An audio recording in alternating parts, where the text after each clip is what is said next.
40 fight, and I have Crawford winning this fight. Crawford's going to win this fight doing something that nobody's done to Canelo. Okay. That's all I'm going to say. And it didn't take me going to camp to know this. Okay. If he doesn't fight the one way that he can only fight to win it, Terrence Crawford has 6 ways he can win it. And my money will go on the man who has 6 ways to win it over the man who has 1 way of winning it.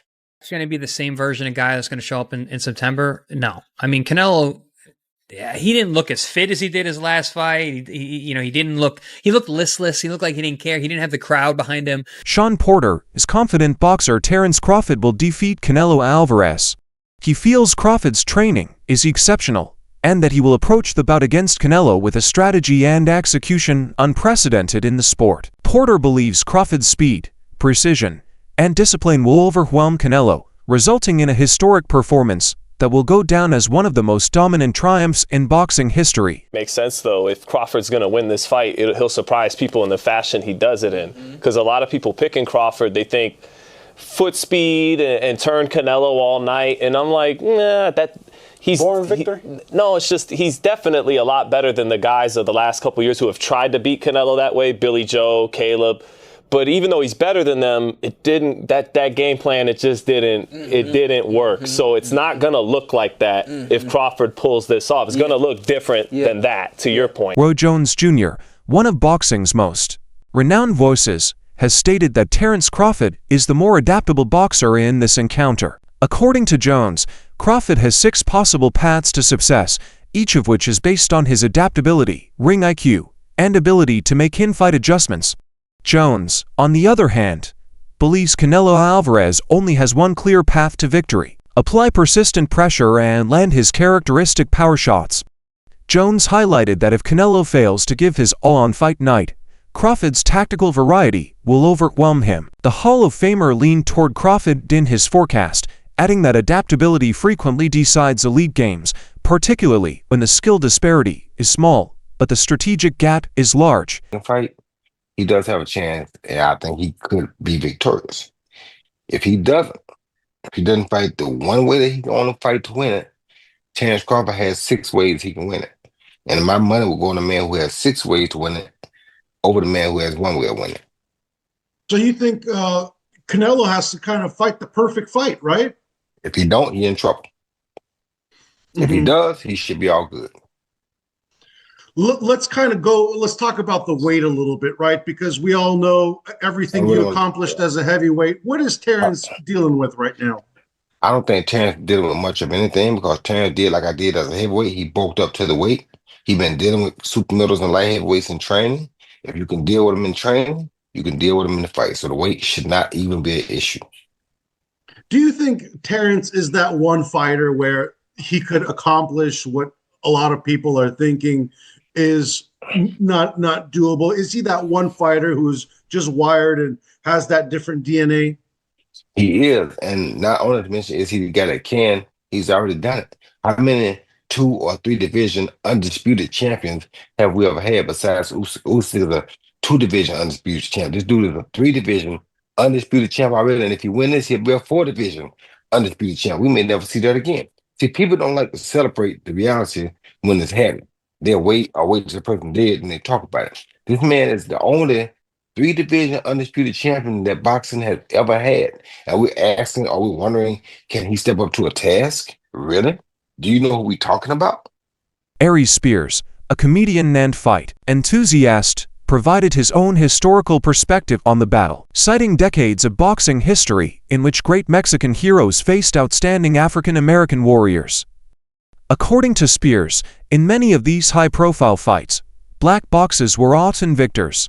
He emphasized the combination of slick defensive skills, counter-punching precision, and adaptability that has historically hampered aggressive forward-pressing Mexican fighters. While Spears accepted Canelo's status as one of the most complete and battle-tested champions of his period, he framed this bout as another in a long line of culturally and stylistically diverse battles in which speed, defense, and ringcraft have prevailed. You take a top-notch Hispanic fighter, put him against the top-notch black fighter, the black dude usually edges him out. And I'm not trying to be disrespectful to the Latino fighters, because look at the greats. De La Hoya, motherfucking Roberto Duran. Arguello, Felix Trinidad, what's my man's name? Chavez. Mm-hmm. So there have been legends, but 9 times out of 10, when the top Mexican legend takes on the top black legend, the black dude wins. Boxing and basketball is just something that niggas just, we got that wop that just, we edge you out. Duran lost to Hagler. He got knocked out so viciously by Hearns. Rumor is he's still waking up today. He lost he did the no mas with Leonard. Yeah, no, I've been hanging out with Sugar Ray Leonard recently. We talked about that whole situation. Lost to Floyd. Yeah. He lost to Bernard. He lost to Sugar Shane Mosley. Usually the black fighters edge out the Latinos when it come down to it. So basically you're saying Crawford's going to win because he's black.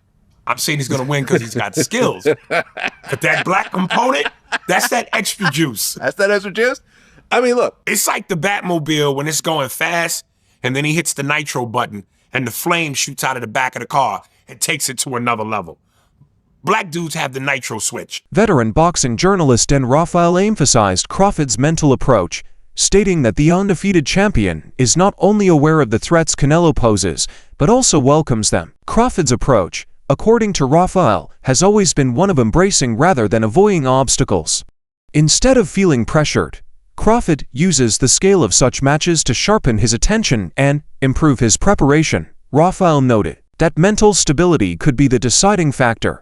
Crawford will enter the ring completely prepared for any imaginable circumstance, unfazed by the occasion.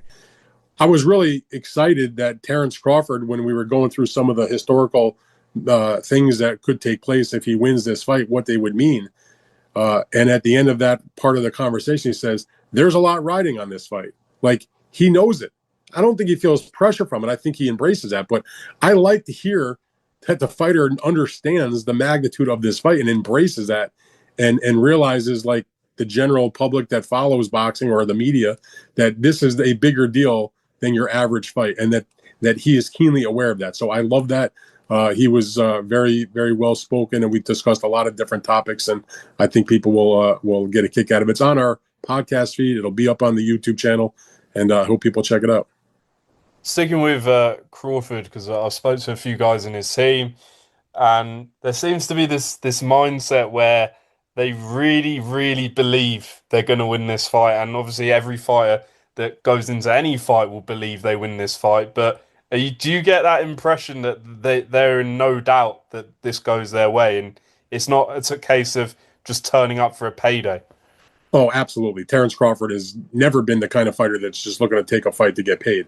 Yeah, he's going to get paid a whole ton of money, and so is Canelo Alvarez. But, if you follow Terence Crawford, if you've watched the way he fights, watch the way he conducts himself, know him at all, even just a little bit, I can't claim to be like best buddies with him, but I got a pretty good feel for Crawford, having been around him so many times for all these fights he's had. There is 0.000% chance that he is coming into this fight with anything other than victory in mind. I mean, he really believes that this is his moment to shine and create a huge addition to what's already a tremendous boxing legacy. Besides just the money, I mean, Terence Crawford can take a fight against anybody, make a good amount of money. And so while that's important, of course. This fight is expected to be one of Crawford's most difficult trials ever. Canelo is arguably the best opponent he has fought, and the stakes are similarly high. A defeat at the hands of Crawford, a naturally smaller boxer moving up in weight, might leave a permanent stain on his otherwise remarkable record. The historical narrative of boxing revolves entirely around legacy. And losing to a smaller man at the height of your fame frequently attracts more criticism. Many believe that Canelo's victory is vital not only for pride, but also to maintain his place among the sport's all-time greats. Legacy. And he gave a resounding yeah. A resounding yeah. He said it would massively tarnish Canelo's legacy. And some of the things that he said were just basically things that most of us know, just some register and make sure that other people know and others don't, right? But it would tarnish his legacy, and for the obvious reasons. One is we know that the guy's older. Crawford's older. He's going to be 38 years old here, right? So he's an older fighter. He's an active fighter. right? And that most of the time, these are things that, make people say that people are going to lose. Man, he's inactive. So he's pretty inactive, hasn't fought in a year, hasn't fought more than once a year in 3 to 4 years. Shoys, the grown-up, a well-known boxing expert, has managed to analyze the bout objectively, giving credit to both guys. He emphasized that Canelo's strength, durability, and persistent pressure have been key reasons in his supremacy over the years. Canelo's ability to absorb punishment, set traps, and execute devastating counters is unparalleled in the division. At the same time, Showbiz emphasized Crawford's distinct history, especially his early wrestling years, which have given him a keen sense of balance, placement, and the ability to assess opponents in real time. Crawford's most potent weapon could be his athletic background and boxing knowledge. Canelo uses his legs, he uses his core, and then his neck itself to lift up Bivol like Bivol was a featherweight. That is a huge representation of how strong Canelo is. When you look at his workouts, you can tell why he was able to do that. All these damn neck exercises that I wouldn't dare do. Okay, that stuff looks painful. The squatting and all that stuff that he's doing is exactly why Canelo Alvarez, honestly, is a strong fighter. He tried to do it again with William Skull. William Skull shook out of it, but he is a bull. Listen, Terrence Bud Crawford is strong. He is, okay? And he understands leverage and he understands those things because he wrestled. Honestly, very true. But Saul Canelo Alvarez is also extremely strong. Now, let me know how you feel in the comments. Former world champion Chris Algieri challenged the concept that Canelo's previous performance against John Ryder is a true reflection of what he will bring against Crawford. Algieri argued that Canelo has a history of improving his performance when the stakes are high. With his legacy on the line, Algieri anticipates Canelo to enter this bout in peak form, sharper and more aggressive than in his previous fights. He highlighted that spectators and analysts should expect a motivated, well-prepared Canelo rather than the one seen in tune-up fights. Opinion changed at all? Not a whole lot. Hasn't changed all that much. Listen, the Skull fight, could Canelo have done more? Absolutely. But is that going to be the same version of guy that's going to show up in September? No. I mean, Canelo, he didn't look as fit as he did his last fight. He looked listless. He looked like he didn't care. He didn't have the crowd behind him. And Marcus, you've been to a ton of Canelo fights. You know how that arena is. It is insane. Insane. In Vegas, I mean, it's deafening the entire fight. I remember when he fought BJ Saunders in Texas. Oh my God. And he's waving Saunders on one? 80,000 fans. Yeah. I mean, listen, he is a gladiator. You know, I called Tim a warrior. Canelo's a gladiator. He is there for the adoration of the fans. I just think that he was a little too clinical in there that night. You know, he didn't have that same drive. He had a guy who just was not willing to engage. That's not going to be Crawford, and that's not going to be Canelo. They're going to be their peak of what they are at this point. Because again, Crawford is 38 years old. Canelo will be 35 by then. So I think they're going to be the peak for what they are at their ages. But it's easy to go, wow, what have you done for me lately? That's usually how everyone kind of sees everything. So, but I think it's good. I think it makes the fight more enticing if a lot of people are thinking that Crawford can win. And don't get me wrong, Crawford can absolutely win the fight. I'm not saying he can't win the fight. But in terms of, how I see it, it hasn't really changed my thoughts because I know better than to just trust that last thing I saw because there's a lot of confounding factors. Shawn Porter and other boxing analysts investigated possible tactical blueprints for both combatants. Crawford believes the key is to control the distance, use acute angles, and prevent Canelo from planting his feet for power blows. Crawford's frequent change in range and rhythm might impede Canelo's offensive march and progressively tire him down in the later rounds. Analysts emphasize that this fight is both a cerebral and physical contest. The fighter who remains composed under pressure and keeps to their game plan throughout the 12 rounds is the most likely to win. Understands that he has to be smart. And I think with this one specifically, it ain't just about being smart. He knows he has to look like he's never looked before. Because again, if he doesn't and he beats Canelo, everybody's just going to say, well, that's Crawford. So I think he knows that this is the performance of a lifetime and everything has to look right. He knows in order for it to look right, he can't just go out there and let the dog go. The dog is, you got to work his way up to the dog. Hey, show the clip real quick. I don't know if you showed it already, but this is the dog you're talking about right here, right? And so I pulled this clip right here. I seen it on social media this morning. Don't do that. That's what I'm saying. And I pulled this clip, right? But this is Terrence. That's who he is. He's not gonna swing on Canelo. He already know that part of the game. But what I asked you, were you ever trying to send a message to your opponents? He's letting you know, and it's no act. And that's what I really wanted to show. That's not an act. No. That's not. There's 30 security guards. It feels a little contrived. You think so? I think a lot of people feel it's a little like. Well, I'm glad you used a big word that most of us don't know. Hey, I don't fight as good as you guys. I had to learn some big words, right, to make up for that. Don't look it up. Just ignore. You need big words to get out of fights. You need big words to get out of fights. But okay. So case in point, our guy Hafey, sitting right there, producer extraordinaire. Fans and media outlets have expressed their excitement for this battle, describing it as one of the most fascinating of the modern period. The stylistic clash is electrifying. Canelo's forceful, pressure-based style versus Crawford's surgical skill and agility. It is more than simply a struggle for belts. It's a bout that might change the narrative as super, middleweight, and possibly even pound-for-pound rankings. This is not hype based solely on promotion. Fighters, trainers, and industry experts are really divided over who will win. Oh my God, we just got some absolutely absurd boxing news breaking. Canelo Alvarez versus Terrence Crawford, targeted for December or January in the United States. Oh my God. I'm not even lying when I say this is literally one of the biggest combat sports fights of all time. And as I said earlier, it's targeted in December or January, so the build-up to this fight is going to be incredible. The fact that it's in the United States is insane. Saudi Arabia has low-key saved boxing. This is an absolutely mega fight. I was not expecting this at 1 in the afternoon, but here we are. Terrence Crawford, Canelo Alvarez, targeted for December/January in the United States. Crazy.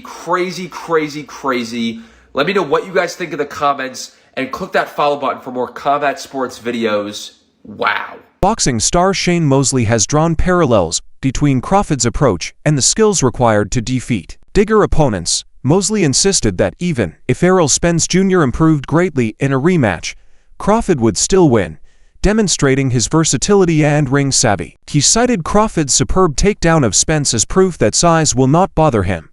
Crawford dominated the fight, picking his strikes with scientific accuracy, and completely neutralized a great champion.